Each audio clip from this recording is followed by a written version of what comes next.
everybody, and welcome to Dryer Days Art Studio. I'm Catherine. Thanks so much for being with me. In this video today, I wanted to get back to basics and do a dirty flip cup pour with silicone and get a lot of nice cells in there and dimension and show you guys how I do it. I will list all the tools and products that I use in the description, and I will try to also include them across the screen on the bottom there. Before I get started here, I will say that all of my paint colors were mixed equal parts to my pouring medium, and then I added spring water to consistency. I like this to be about the consistency of warm honey or a thicker coffee creamer. And I used a 12 by 12 inch canvas, so I knew I wanted about 5 ounces of paint, but I aimed for 6 just because I like to have extra and I wanted to make sure it really covered the sides and everything. And so here, since I already have my paints pre-mixed and ready to go, I put my cup on the scale, zeroed the scale out, and then just kept adding my paint until I got it to about 6 ounces. And I did add silicone, just 1 or 2 drops at a time directly into the cup as I poured. So I did not put the silicone into my paint cups, but I put them into the dirty cup, and just a few. I mean, I would put 1 or 2 and then add some paint. So as you can see here, it's kind of already separating in the cup and a couple cells are popping up.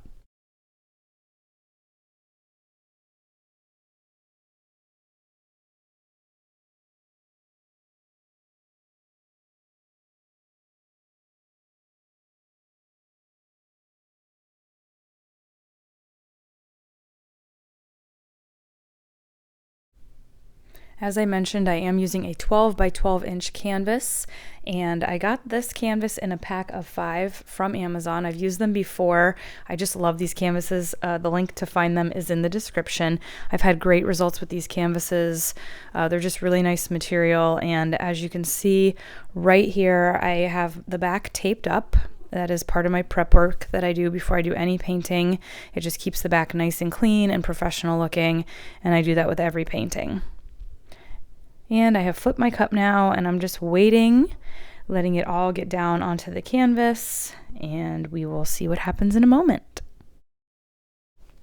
Sometimes when I have extra paint, I will go around like this and add it to the edges just to make sure I've got the entire canvas covered. I probably didn't need to in this case because I did use about 6 ounces of paint and only needed about 5.5. So I probably didn't need to do this, but I'm kind of a creature of habit and I do it all the time. So that's what I'm doing here, just adding some of the paint colors that I had left over around the edges.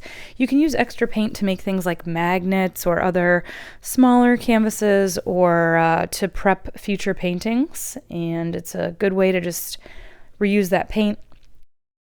With some of my cups, I have lids kind of face down on my table there. Those lids go with these cups that I have in my description. And so with that tan that I'm using, if I have a ton left over in that cup and I know I'm not going to use it, I can just put a lid on it and save it for next time. And the paints do stay. I think the longest I've had them stay in a cup was 3 weeks. And when I took the lid off, they were still perfectly fine. I had to add a little bit of water, but they were still pretty good.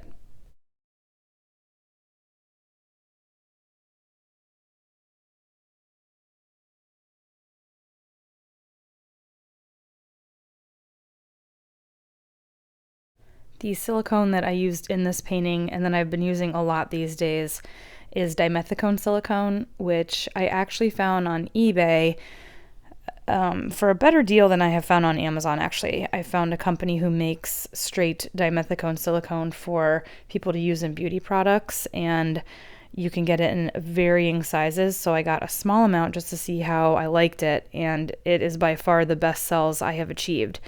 And as you'll see in a couple minutes here, when I use my dimethicone silicone in combination with my heat gun, I just get stunning cells. I just love it, and I have shown this in other videos on my channel as well. If you want to check out some of my latest videos, I use the dimethicone silicone with the heat gun, and I mean, really, you can see already I'm getting nice cells with that silicone without even touching it at all with any heat or anything. So right here I'm going to come in with my heat gun, and I really hardly have to use any heat at all, and I just hit it in a couple of spots where I think I want my cells, because a million cells will develop. If I were to time lapse this, you would see them just coming up and growing like crazy, but this is real time, so they come up a little bit slower. But you can see they're coming up and they're forming, and it's really bringing that blue from underneath up and out and giving some great dimension in this painting.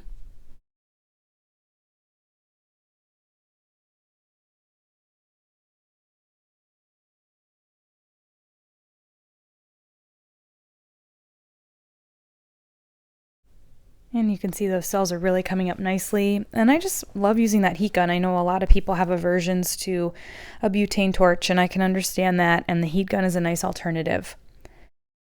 And I'm going around my edges here, cleaning them up. And this serves a couple of purposes. First of all, you want to make sure that your sides and edges are covered with paint. Sometimes I don't cover them entirely. I like that look of the separation between the canvas and the painting. But I'd say probably 8 times out of 10, I like to make sure that my sides are covered with similar colored paint that is flowing over them. And also, because we did use a lot of paint on this canvas, when it's dripping over the sides, it will actually pull the paint off the canvas. So I'm going around here now with a paper towel, and I'll go around with my fingers and I will knock that paint from underneath off. And that way it'll keep from pulling on my cells and pulling on my paint and distorting my painting.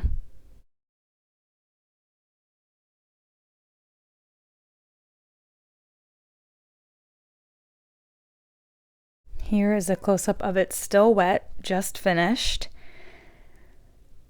And the cells are just awesome. They have nice white or black rims around them. They're defined. I had a little bit of metallic paint in there that you can see. It's kind of hard to pick up in the camera, but it's a nice silvery color mixed in with the gray. I'm really happy with how some of it pulled. Hi everybody, so this is the painting all dry with varnish on it. And what I use to varnish my paintings primarily is this UV resistant top coat by Acrylic. I really like this stuff. It's got a nice gloss. It can cover several paintings, and I usually do 2 or 3 coats. You can see the nice shine, and it really helps bring those colors back out. I still do have the tape on the back. That will be the last thing I take off, but you can see how messy it is. And then if I take some of it here, I'm holding my camera, you can see it's going to have a nice edge instead of all that paint on there. I hope you enjoyed the video. If you have any questions or comments, please leave them below in the comments section. Again, check out the description of the video for all the products and tools that I used and my pouring medium. And until next time, everybody, keep on pouring.